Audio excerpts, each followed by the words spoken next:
Bai, beraz, orain Sabino Arana aipatuko dugu. Sabino Arana hainitzek aurkezten dutena Euskal Abertzaletasunaren sortzailea edo aita bezala. Ikusi dugu aintzineko saioan, hala ere bera aintzien izan zirela hainbat ideia johatu zituzten jendeak, bainan hala ere, berak ekarriko du bere egitatetik, ekarriko ditu berrikuntza hainitz. Berrikuntza hainitz eta berak du finkatuko kuadro bat, lehen kuadro bat mugimendu abertzalearentzat.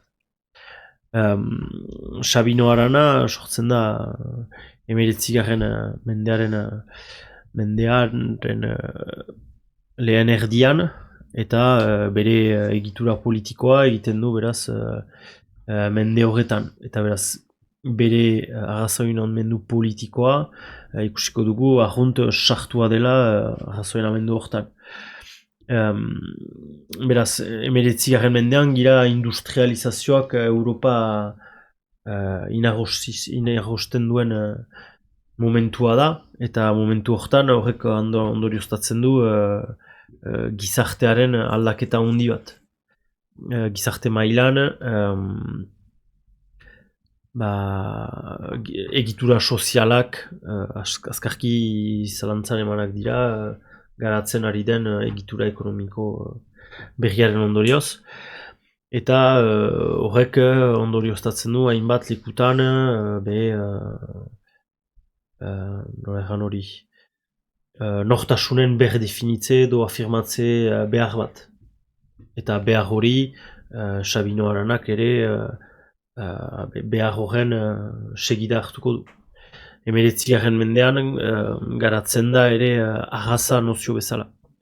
Eta oso baliatua da, eta antropologoa hainitz hasiko dira 19. mendean arrazak ikertzen. Beraz, kontsideratuz, badirela gizartean arraza ezberdinak, eta arraza horien artean sailkapenak eginez, manera zientifikoan ordenatuz, gehienetan koloreetan oinarritzen dira, baina Europan baitan ere saiatzen dira ezberdintzea, Euskaldun, frantses bat, fisikoki eta antropologikoki ezberdina dela italiar batengandik. Eta ikerlaria frantsesa balin bada, entzatuko da frogatzea ere, ezberdina izaiteaz gain, bera baino hobeagoa dela, eta hortan. Eta beraz, Sabino Arana arrunt hortan sartua da, mugimendu hortan sartua da, eta mugimendu hori segitzen du.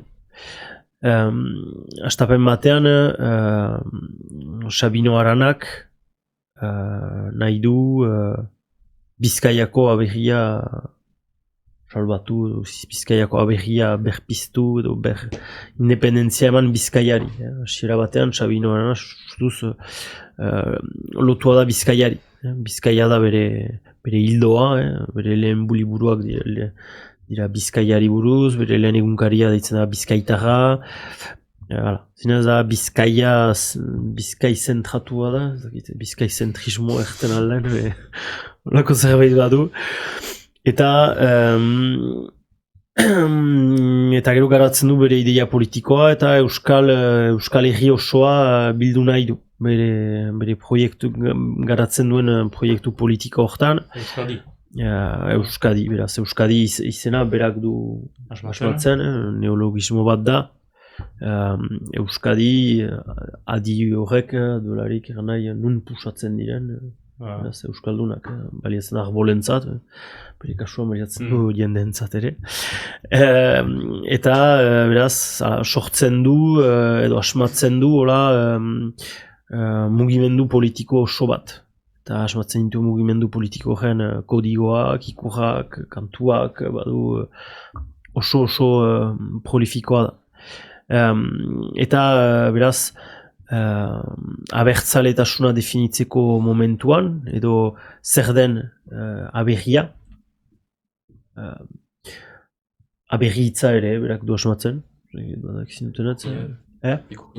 Ikurina ere, bai, eta aberri hitza, aba da, nahi du, aita hebrearrez.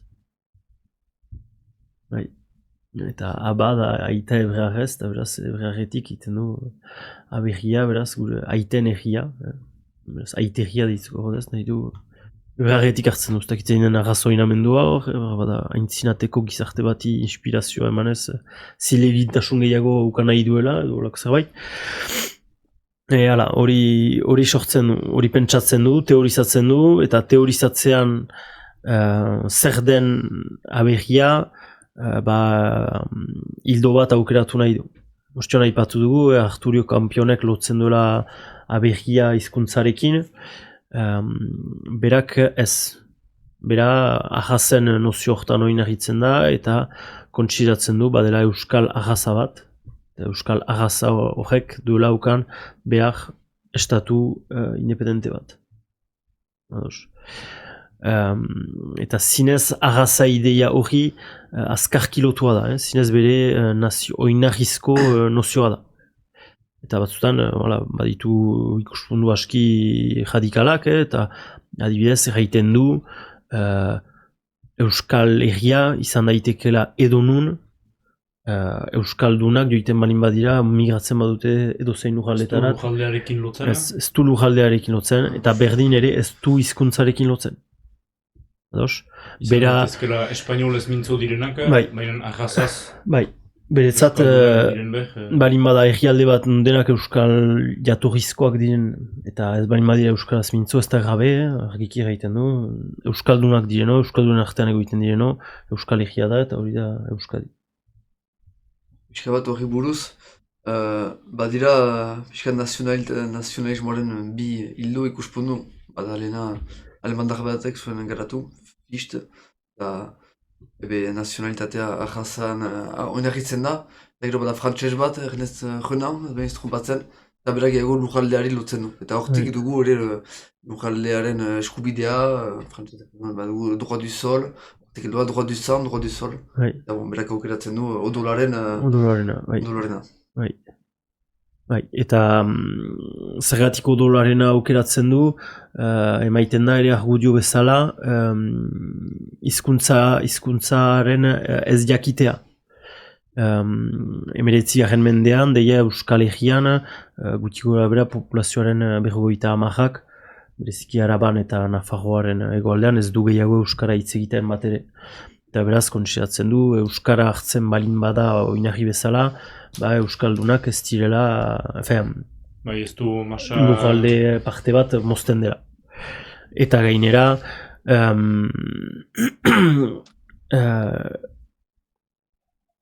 arraza definitzeko, beraz, erabakitzen du oinarritzea izenean. Sorti...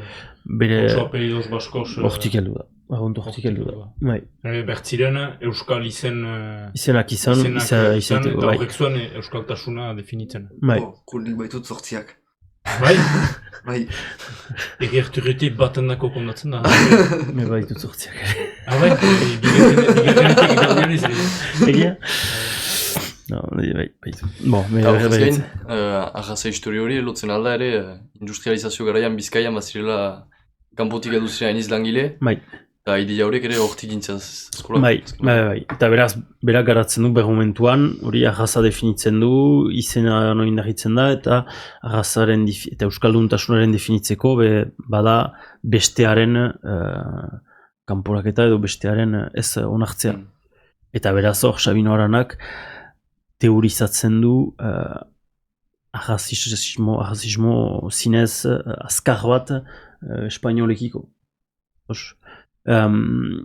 Espainolak maketoak deitzen ditu, Euskal Herri datortzen diren espainolak maketoak deitzen ditu, eta beretzat zinez kontsideratzen du badela ahaza bat euskalduna dena topera eta bestiak dela deus balio.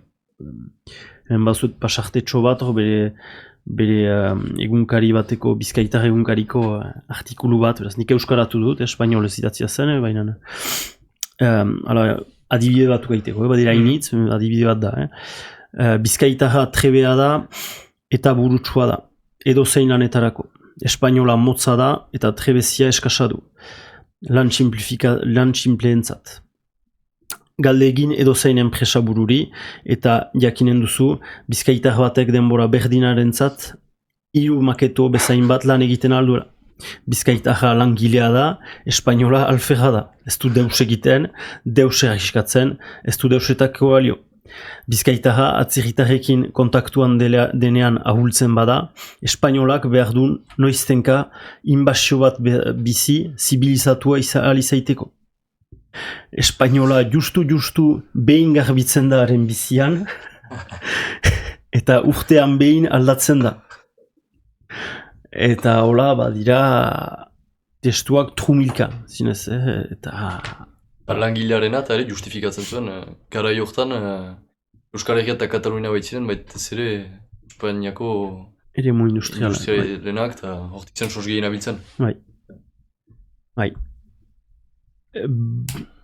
Bainan, hori, bere arrazismo hori osoki bakarrik luzatua da espainolei. Ez du teorizatzen beltzen edo Davieren edo frantsesak adibidez ez du aipatzen. Da zinez badu anti-espainolismo azkar bat eta hortan oinarritzen du bere ikuspundua. Eta beraz, Bermaneran kontsideratzen du, beraz, erten zinuena, kanpotik heldu diren guziak txarrak direla Euskal Herriarentzat, Euskal Herriak kutsatzen dutela eta exotismo batzu direla. Beste frantsesek eta europajek ipatu baituzu arrazari hasten direla interesatzen. Bermementuan dira ere ez lehen, ez dakit deitzen alden hori bigarren kolonizazio uholde hori ez lehenak Ego Amerikakoak, baina Afrika, Asia eta beraz memento horretan dira gertatzen. Eta arrazari buruzko teoria horiek ere hor dira justifikatzeko nolapait joanen direla zibilizatzerat, Afrikarrek zibilizatzerat, eta nolapait kasik ezkerreko edo ekintza progresista bezala aurkeztuak dira horiek, arrazari buruzko teoriak direla medio horren justifikatzeko. Bai, hortik fite ere Parisen egiten da Exposizio Universal ere, erotua da ere. Bai, eta Exposizio Universal esplikatzen alda zer dena, eta bihitzaz erraiten du? Beraz, industrializazio, txuminek aipatu den industrializazio gara jortan imperioak ari dira garatzen, eta bat da boom teknologiko izigarri bat, eta boom imperialista bat. Eta beraz, eksposizio horietan, imperioak edo nazio handi horiek pixka bat erakusten dute, barra imaginatu gaurko gertakari mundial handi bat da, ez dakit gaur nola zeri konpatzen aliteikeen, ez dakit Joko Olimpikoak bozta jasbek gauzar ere, hasteko gertakari mundial bat da, nun imperio bakutsak erakutsiko duen bere imperioa zertan den, beraz frantsek erakutsiko dute, kontinente guztietan, ozeanu guztietan direla, eta ere haien teknologiak zertan diren. Eta hor dira etzen da elektrizitatea, telefonoa, argi elektrikoa, eta beraz efeldogea eta hortan dira montatzen, beraz gerozta gorago eta gerozta botere gehiago edo ospe gehiago, eta beraz teknologietaz gain nahi dute erakutsi zertan diren imperio mailan eta erakusten dituzte imperioen hedadurak, eta horren erakusteko bistan dena erakusten dituzte etxeak, Afrikako etxeak, Afrikako... Baina jendeak ere, jendeak zerratuak dira horako zoo batean, zoo humanoak, eta badira argazki batzu jende paristarrak heldu diren goai zooetan siminoekin giren bezala edo hipopotamekin, heldu dira Afrikar batzuen bazkatzerat edo ikusterat edo onkitzerat. Beraz, ahaza garaian da egin dut. Bistan da, Sabino Arana ahazista da, ez da dudarik, baina tekstu inguruan ez hartzen delarik, berak ez du ahazismo bat eta gaiko testu inguruan orain ezten alda hori, aipatzen zinuena, nahi bozu... Bai, hori ere, bada, kanpoko, momentu horretan mugimendua berzaleak ez ditu sobera kanpoko, kanpotik ez ditu sobera modelo horik hautatzen edo, baina adibidez bada 1889an, Filipina, Puerto Rico eta Kubak independentzia proklamatzen dute, beraz espainola imperialismotik edo ateratzen dira, eta hor Sabino Aranak eta bere segitzaileak hori begionez ikusten dute, eta Sabino Aranak idatziko du telegram bat Roosevelt, beraz, Estatu Batuetako lehendakaria zenari, zoriontzeko, erganez, mil esker Kuba askatzeagatik eta dena, eta horretarako joan da karzelara, telegrama zegatik. Hor bat dira lehen nazioarte mailan, lehen referentzia puntu tipi batzu eskola berzalismoaren dako, kanpotik, baina oino ez da trukaketarik, da justu aipamenak dira, ez da konkretuki, ez da deus materializatzen eta dena. Bai, eta gero ez da erraiten ala gero antikolonialismorik edo baden hor, nire ustez da anti-espainolismoak duela pusatzen alde horretarat idaztera, nire ustez ere. Hori da, konparaketa da etena etxai eman komunetik, Espainia, kontrari diren guzien arteko... Ez da ikuspundu antikolonial progresista bat. Da Espainiaren... Espainia da imperio zahar bat, bera desegiten den mementoan imperio behiak garatzen dira, eta hor kokatzen da Sabino Arana... Bai, eta espero du, Aranak espero duena da desegite hori joanen dela Euskal Herriaren askatzera arte.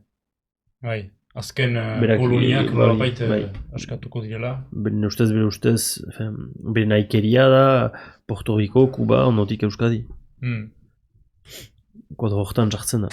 Eta kodro horretan beraz du sortzen alderdi politiko bat, eta beraz Eusko alderdi jeltzalea, 1885an, dena gaur egon alderdi politiko zaharrena Europa osoan.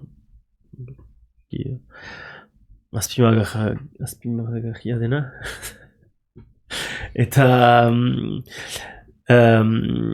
beraz, sortzen ditu ala ere besteak ez bezala, beraz bere ideiak garatzen ditu, baina behar momentuan sortzen ditu ere egitura batzuk bere ideien biziarazteko, bere ideien garatzeko eta bere ideien aintzinarazteko. Beraz, iztegiaren aldetik, beraz, berak du aberria sortzen, abertzale hitza ere, Euskadiko abendaren erreserkia asmatzen du ere bai. Justu Euskadi, erten dolarik, Euskadi pentsatzen du zazpi lujaldeak kontutan hartuz. Bai, zeren jaurgainak baliatzen zuen zazpiak bateko ahmaria hori baliatzen dute. Jotak astapenetik baliatzen du ahmaria eta beraz, bai, naiz eta politikoki zuten gauza hondirik egiten han, ez duen deus egiten. Gaur egun bezala. Kasik, alere. Kasik da garatzen, kasu.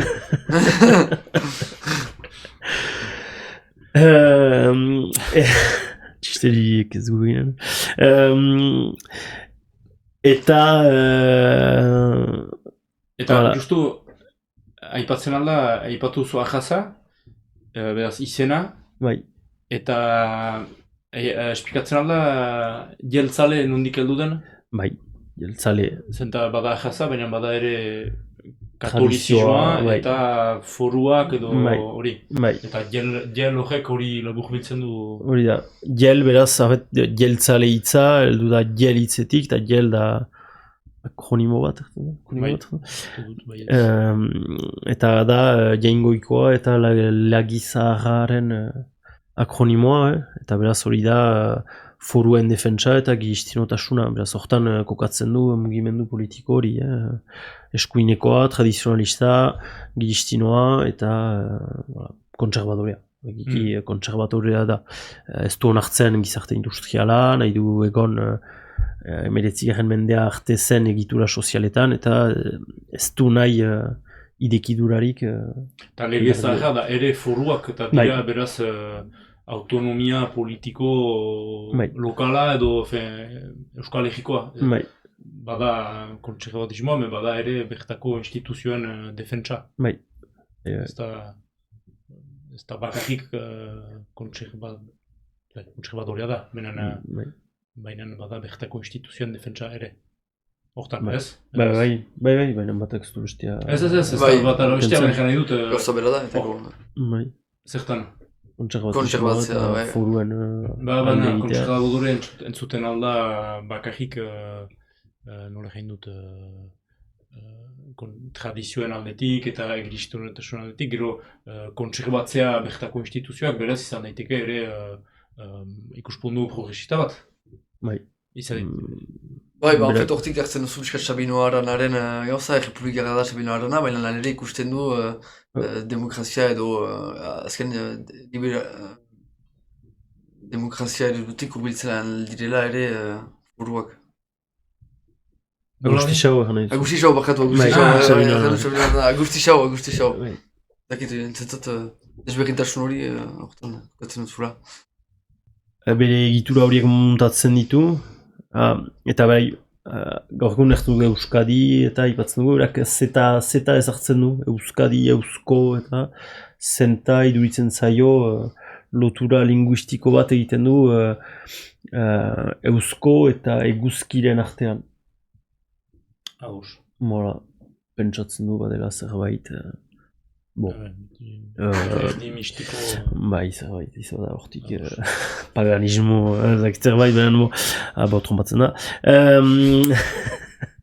Geroztiko dakiko zela bat ere hori, eta, naiz eta, ala ere sortzen ditu, beraz, ikurina, lehen mugimendu abertzale bat, eta abertzale mugimendu hori hasten da garatzen. Eta oihartzun bat ukaiten du lehen parte batean bereziki baserri aldeetan. Kontserbatismo horrek, hiria eta modernitatearen ez onartze hori azkarki johatzen da landa ere muetan. Baina aski fite badugu hirietako, Euskadiko hiri handietako burgesia tipi batek ere bere ganatuko du bere diskurtsoa. Zergatik bere ganatuko du bere diskurtsoa, zenta Sabino Aranak momentuan ez du onartzen sozialismoa, argiki anti-sozialista da, sozialismoa iduritzen zaio dela exotismo bat espainolek ekarri dutena eta Euskadiren suntsiketa duena helburu. Eta beraz, exotismo hori nahi du kontra egin, eta momentuan kapitalismo handi hori Espainiatik etortzen dena eta Espainiolotik inposatua zaiguna, ez du onartu nahi ere ez. Eta beraz hor, atxema egiten du lekuko burgesia txiki batek, azken finean manera bat bere burra egiteko, frantsesez. Azken finean, badu mugimendu politiko bat langileen eskubideen kontra joanen dena, eta momentuan favorizatuko duena lekuko kapitalismo txiki bat, beraz horien aberastasun pertsonala, eta beraz hor lotzen zaio ere mugimendu hori. Eta ondoko urteetan, beraz, gero hauteskundeak hasiko direlarik, eta aski fite emaitza aski onak lortuko ditu EAJak, Bigarren Errepublikan, eta Euskadin oihartzun aski handia ukanen du. Sabino Arana desagertua izanen da, baina... Eta adibidez, hemen badut... Hori aipatu ginoen lehen partean Arturo Kampionen ikuspundua eta Sabino Aranaren artekoa hizkuntzari buruz. baut pasarte bat, frantzez dut euskaratu beharko nuen, ez dut euskaratu, irakurko izut dudan bezala, baina kampionek zion aranarekiko, erten zuen, si on devait considérer la pureté de la race, il n'existerait pas de peuple. Ce sont la langue et l'histoire qui sont l'expression suprême de la nation. Eta beraz, ez du konsideratzen arraza, arana bezala dela egiaren oinarria. Beretzat horrek ez du zentzurik, eta arrazaren kontra joan gabe ere, kampionek konsideratzen du hizkuntza berko litzatekeela izan euskal popularen oinarria. Eta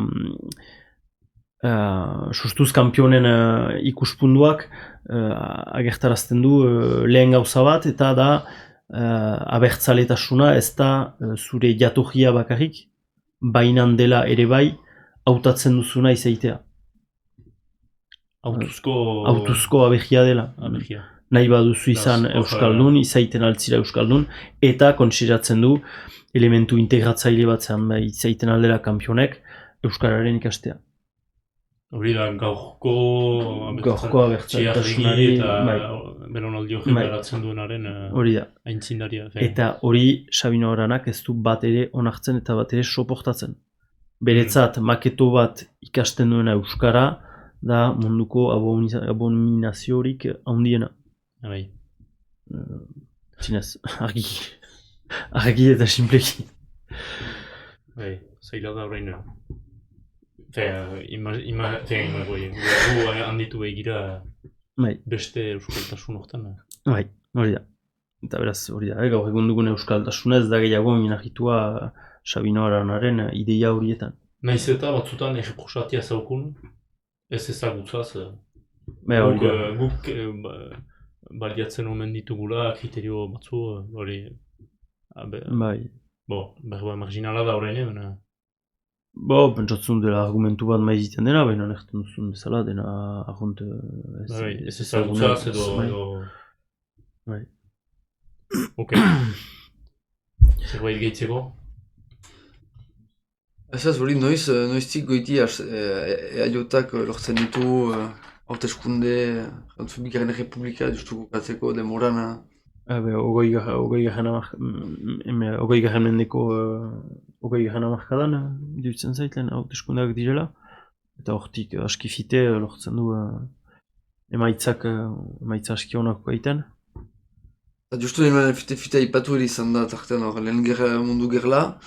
Lehen mundu gerla eta gero badira akordioak betzen dituzte eta berri batzu sortzen dira. Hungaria, Rumania, Polonia, Estonia. Eta hori berri dako hori izanen da esperantza bat bezala ikusiko dute hori, berri batzu independizatzen dira, Europan, generat. Eta hor ere, minoria nazionalaren kontzeptua ere agertzen da. Lehen aldiz, hor Woodrow Wilson aibeko lehendakariak nazionalitateen printzipioa idazten du, adosten du. Eta pixkat ere zuzenbidean, nazioarteko zuzenbidean ere minoria nazionalaren subjektu hori ere agertzen da lehen aldikot, hor. Ez du erganai gero materializatzen denik, afetazkenan. Joko geopolitikoak du egiten estatu batzu independizatzen dira eta beste batzuek ez, baina kontzeptu horiek agertzen dira eta esperantza sortzen da. Gimendo berzen haren dako. Hori.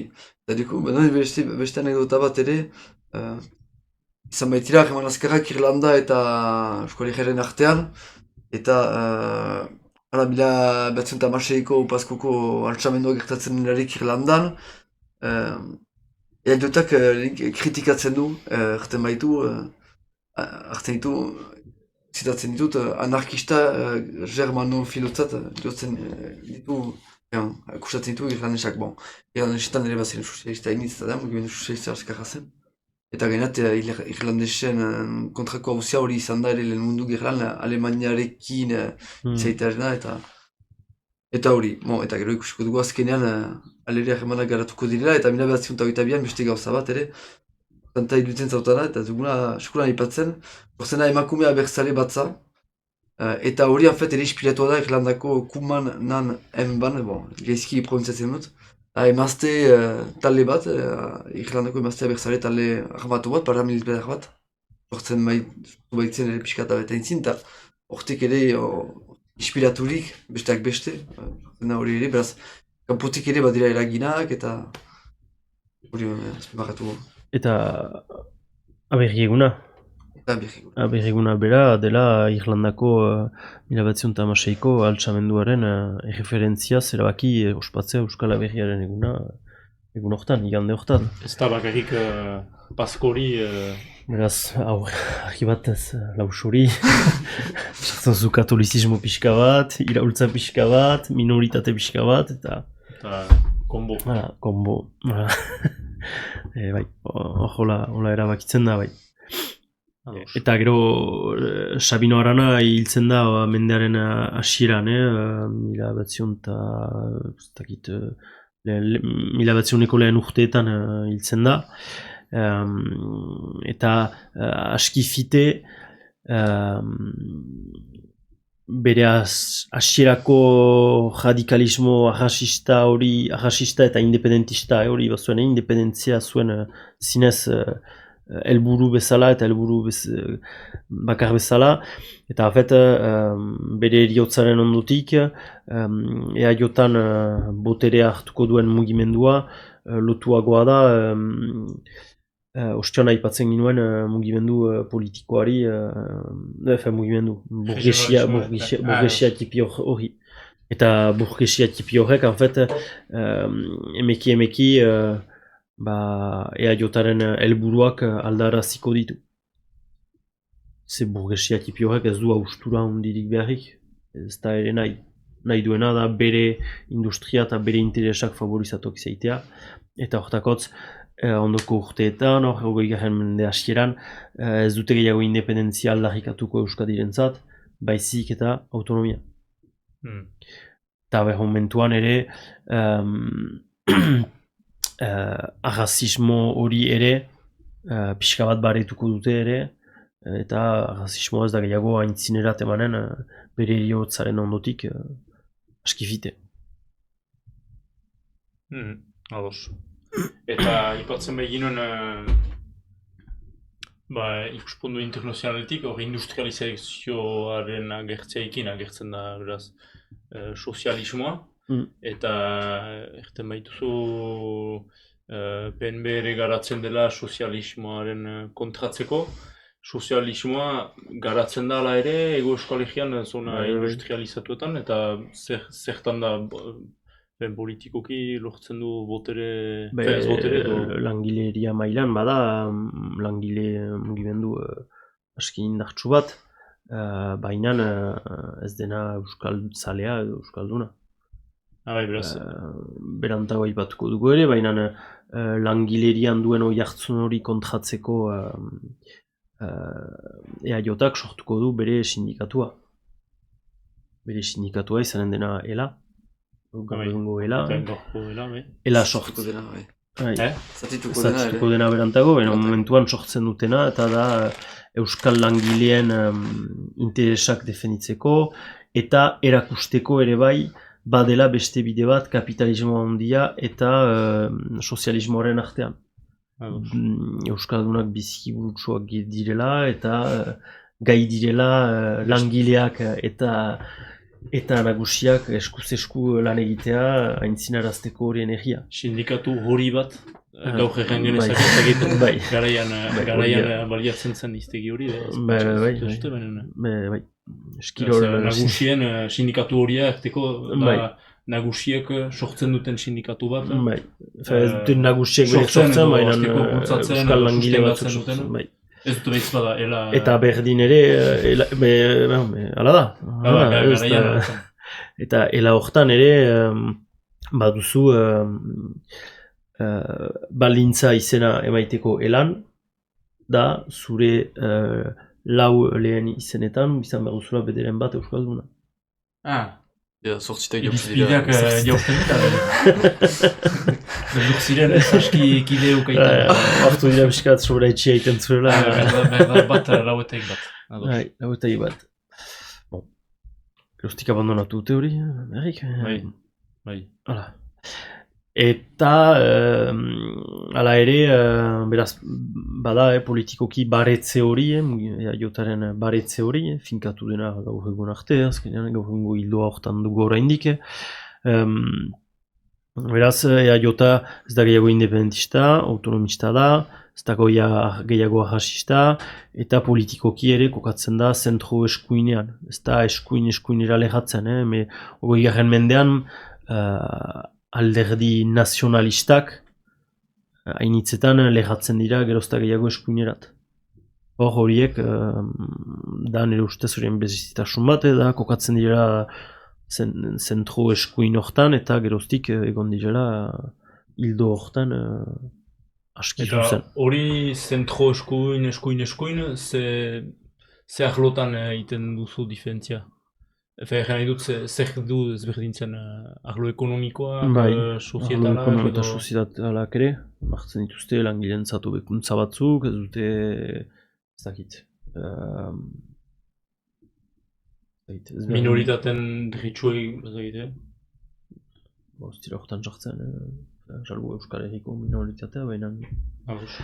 Bai. Eta, hala ere, hogeita hamargarren hamarkadan agertzen dira lehen bizatiketa jotan.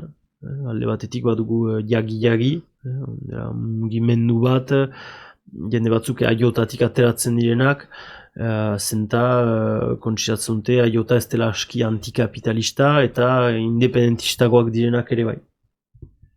Eta momentuan ere, hogeita hamargarren hamarkadaren hastapenean, bada ere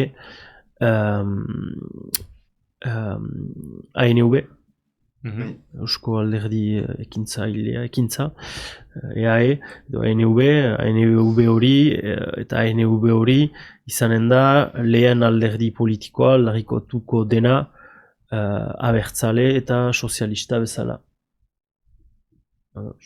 Eta aldiz ahunt moztuko duena rasismoarekin eta etnizismo horrekin ere bai. Eta zehazten aldar ere sozialista hitza garaian, dela, gaur egun biztan dena entzuten dugulaik alderdi sozialistak bai Frantzian bai Espainian, da eskuin zentroa demagun, baina garaian sozialista da komunista, marxistak, sozialismoa da hildo hori da, ez da gaur sozialistarik entzuten dena. Lehen gerla mundiala arte, kontsiratzen da sozialista dela ezkerra gurik ez da. Marxek bere burua sozialistatzat du eta... Leheniek du sozialismo hitza gaitzesten lehenik, lehen gerla mundiala hasten delarik. Beraz, Jorez eta beste batzuek bultzatzen zuten langilegoaren batasun bat burgesaren parean. Jorez eraila izanen da horrengatik, eta herrialdeak gerlan sartuko dira, eta herrialdeak sartuko dirarik gerlan, Europako herrialdea handi gehienetan, guzietan, alderdi guziek, Frantzian bezala, adibidez, eginen dituzte aliantza batzuk, batuko dira herrialdeka alderdi politiko guziak. Bai, Union Sacré. Bai. Eta hori, adibidez, Leninek hori kontsiratzen du traizio bat bezala, eta erten du hortik goiti nazazula gehiago deitu sozialista. Zenta kontsiratzen du sozialismoa traizio bat dela, eta hortik landa da hasten garatzen komunismo hitza.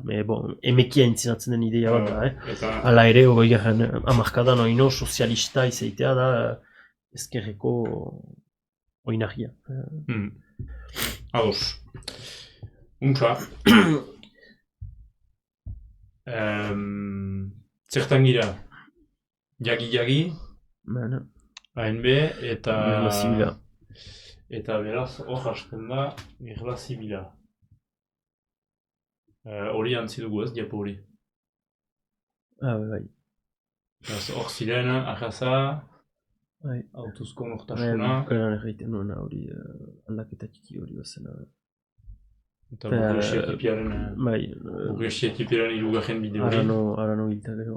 Ados. Arana. Eta beraz, orain... Hortan. Hortan, Errepublikatik egelara.